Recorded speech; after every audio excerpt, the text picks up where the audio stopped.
When I was a small child, I was terrified of the dark. I still am.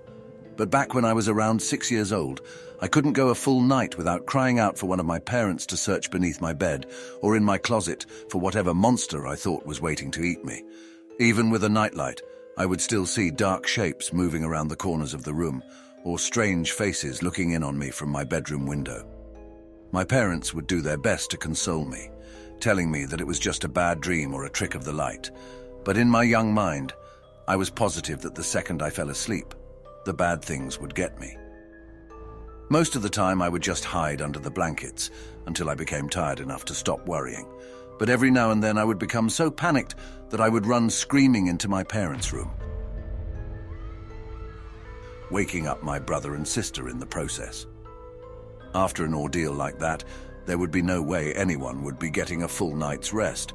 Eventually, after one particularly traumatizing night, my parents had had enough. Unfortunately for them, they understood the futility in arguing with a 6-year-old and knew that they would be unable to convince me to rid myself of childish fears through reason and logic. They had to be clever. It was my mother's idea to stitch together my little bedtime friend. She collected a large assortment of random pieces of fabric and her sewing machine, and created what I would later refer to as Mr. Ickbar Beigelstein, or Ick for short. Ick was a sock monster, as my mother called him. He was made to keep me safe while I slept at night by scaring away all the other monsters.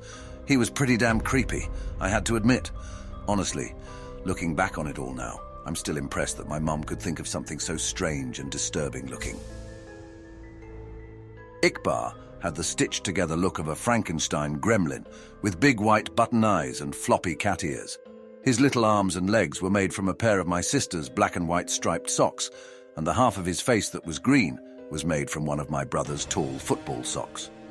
His head could have been described as bulbous, and for his mouth, my mum attached a piece of white fabric and sewed in a zigzag pattern to shape a wide grin of sharp teeth.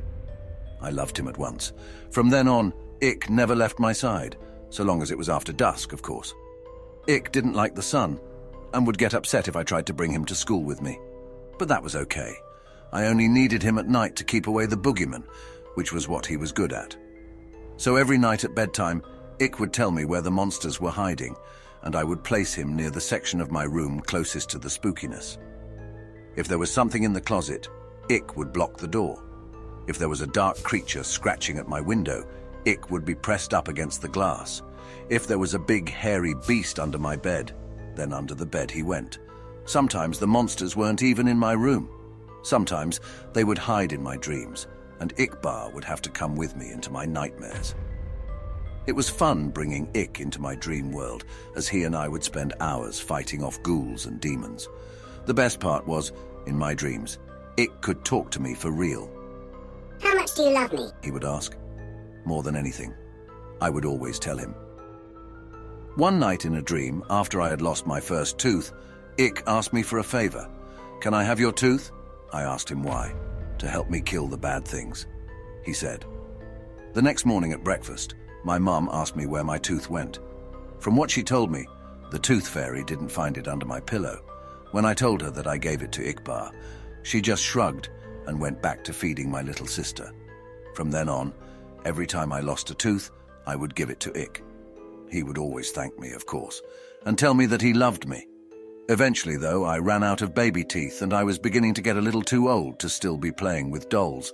So Ick just sat there on my bookshelf collecting dust, slowly fading away from my attention. Over time, the nightmares, however, became worse than ever.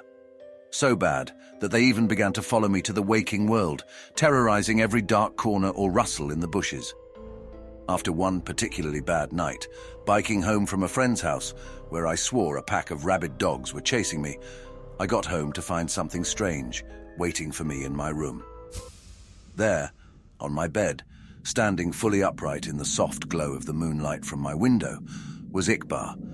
At first, I just thought my eyes were playing tricks on me again. They had been all evening, so I tried to flick on the lights. Another flick of the light switch, then another and another. With no change to the darkness. It was then that I started to get nervous. I backed away slowly towards the door behind me, my eyes never leaving the shape of Ick's silhouette, my hand awkwardly outstretched behind reaching for the doorknob. I was just about to get my arse out of there when I heard the door slam itself shut, locking me into blackness. In nothing but shadows and silence, I stood frozen in place, not even breathing. For how long, I can't say, but after what felt like a lifetime of cold fear, I heard the shrill, familiar voice. You stopped feeding me, so why should I protect you? Protect me from what? Let me show you. I blinked once, and everything changed. I wasn't in my bedroom anymore. I was somewhere else. It wasn't hell, but the comparison wasn't far off. It was some sort of forest, a horrible, nightmarish place where partial embryonic abortions hung from the canopy, and the ground swarmed with carnivorous insects. A thick fog wafted through the air, and with it, the stench of rotting meat, while chartreuse lightning flashed across the night sky. In the distance, I could hear the agonizing screams of something not quite human. My head throbbed like it was about to explode, the pain forcing out a river of tears. In my mind, I heard his voice again. This is what your reality would become without me. I felt earth-shaking footsteps approaching fast. I'm the only one who can stop it. It was behind me now, huge and angry, hot breath across my back. Bring me what I need, and I will. I woke up before I could turn around. The following day, I raided my parents' closet for my brother's baby teeth, giving them all to Iqbar. Almost immediately, the night terrors ceased, and I was more or less able to go on about my life as normal. From time to time, I would have to sneak into my little sister's room and snatch what was meant for the tooth fairy, or strangle one of the neighborhood cats and pry out its sharp little incisors. Anything to ward off the visions, anything from a shark tooth necklace to a cavity-ridden bicuspid. I also began to notice that Ick would move about my room whenever I left for any length of time, rearranging my stuff and hanging additional curtains. He was even beginning to look more lifelike somehow. In the right light, his teeth would glisten, and he was warm to the touch. As much as he creeped me out, I couldn't work up the courage to just destroy him, knowing perfectly well where that would leave me. So I went on collecting teeth for Ick throughout all of high school and college. The older I got, the more things I would learn to fear, the more teeth Ick would need to keep me safe. I'm 22 years old now, with a decent job, my own apartment, and a set of dentures. It's been almost a month since Ick's last meal, and the horrors are starting to crowd around me once more. I took a detour through a parking garage after work tonight, found a man fumbling with his car keys. His teeth were stained yellow from a lifetime of cigarettes and coffee. Even still, I had to use a hammer to get out the molars.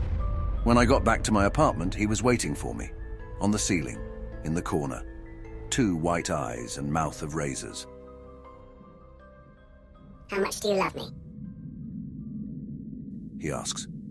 More than anything, I reply, taking off my coat. More than anything in the world.